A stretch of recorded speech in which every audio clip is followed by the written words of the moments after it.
Back of my head, I was like, do whatever you can to make the right financial choices, so in 10 years you would be out of poverty. Because at that point, my family and I, we grew up low income.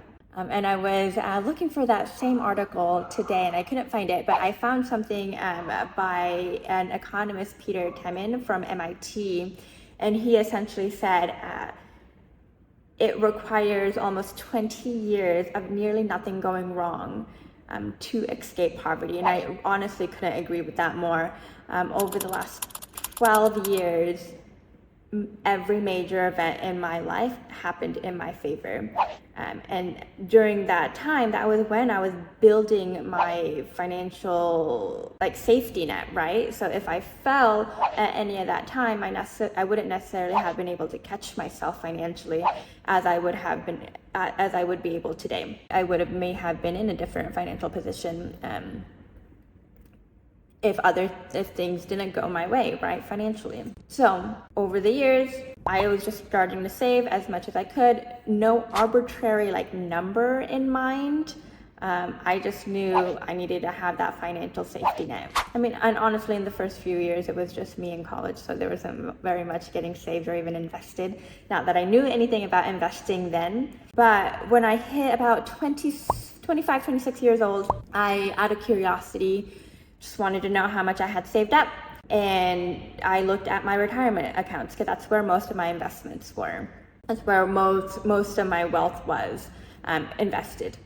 And I realized when I added everything up that I had $60,000 invested, and I had no idea it was that high. I was shook. I was like, what? I've never seen that kind of money before, and now all of a sudden, it's mine.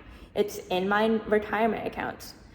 So I was blown away. That was the first time I ever celebrated a money win. And my partner and I, we went and celebrated. And it was just something I didn't expect that I would be able to do. And please don't take after me.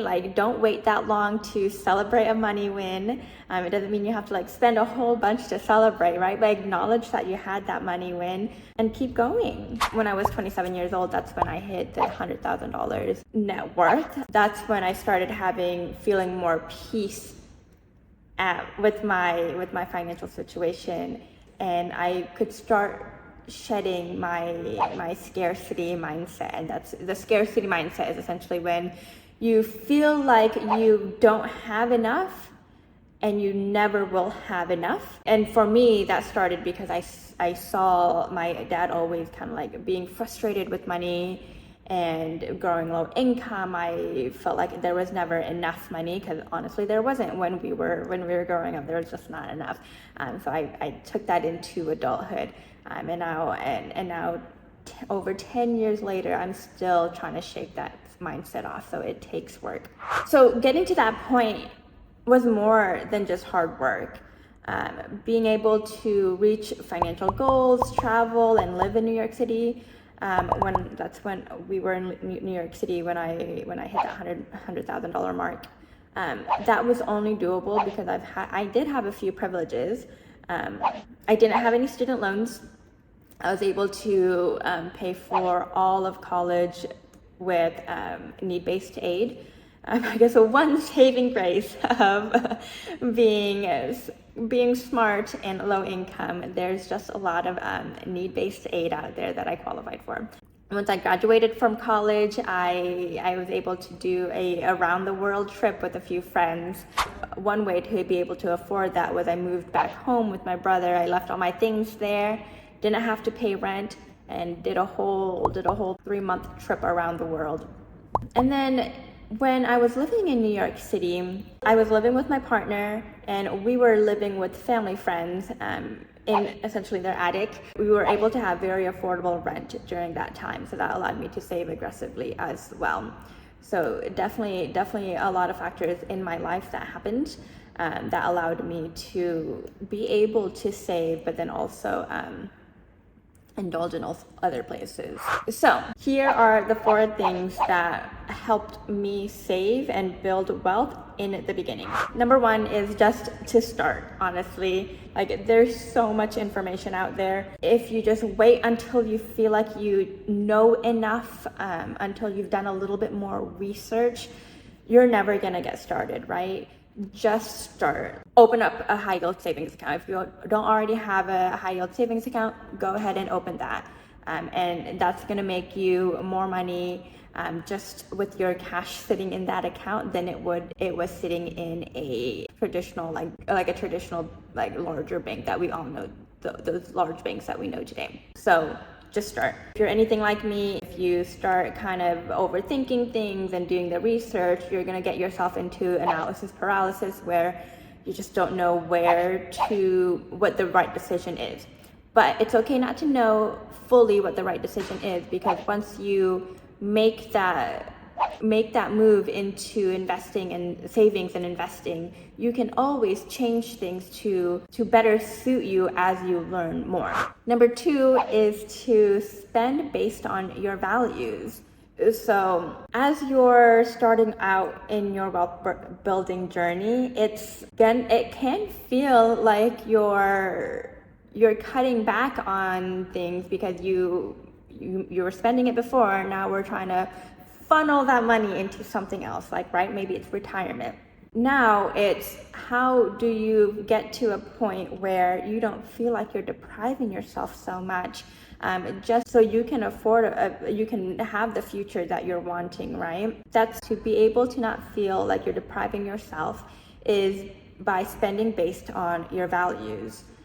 So figure out what are the few, one or two places where you find value, where you find, and when you spend in these areas, you feel like you never feel guilt, you feel happy, it makes you feel happy, it feels like it's worth it every time you spend on these areas.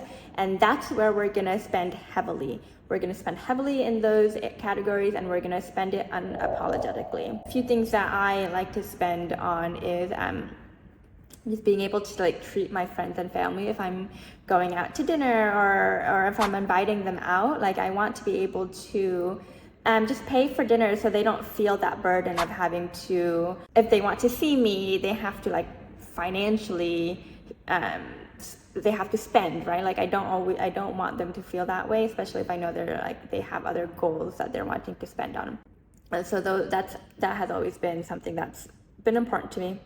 Traveling is also very important to me, more so when I had more time, right?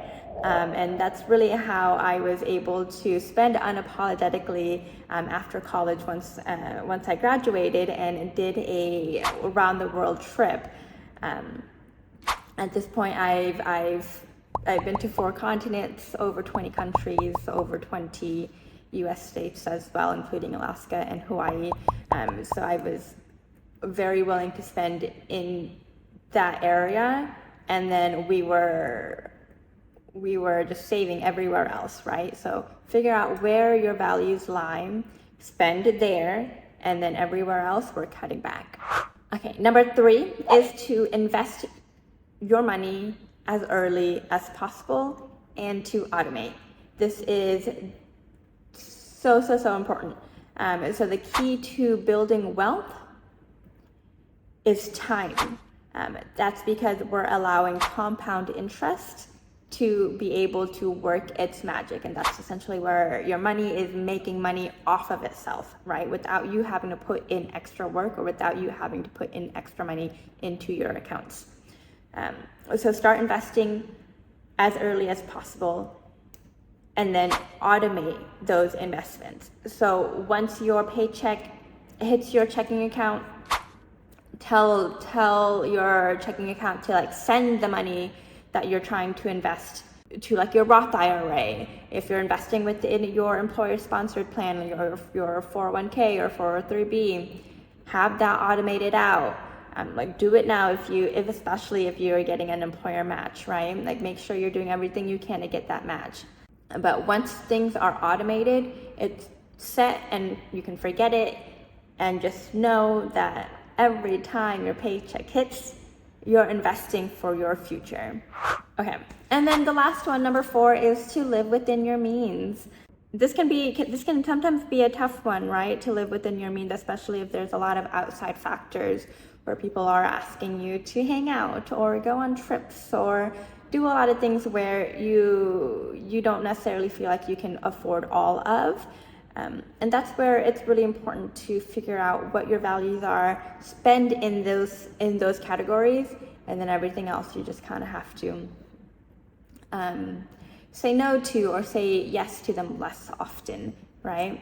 And honestly, when I was really having to stay within my means, I found that it was the most effective to find people who were also looking to spend within a budget that I was looking at as well, right? So if I knew that, if I hang out with certain people that I knew that they wouldn't want to like go out to fancy dinners or go to trips all the time, they were okay just kind of going to the park and hanging out. So kind of having that group around me helped me feel less anxious around money because they weren't suggesting to do very expensive things that I just could not afford at that time. Okay, thank you everyone for joining. Please come back next week for new and awesome videos. And to caveat, none of this information that I am giving you is financial advice. This is for educational purposes only. If you are needing more one-on-one advice and coaching, this is where you can reach out to certified professionals such as certified financial planners. All right, everyone. Thanks so much. See you next time. Bye.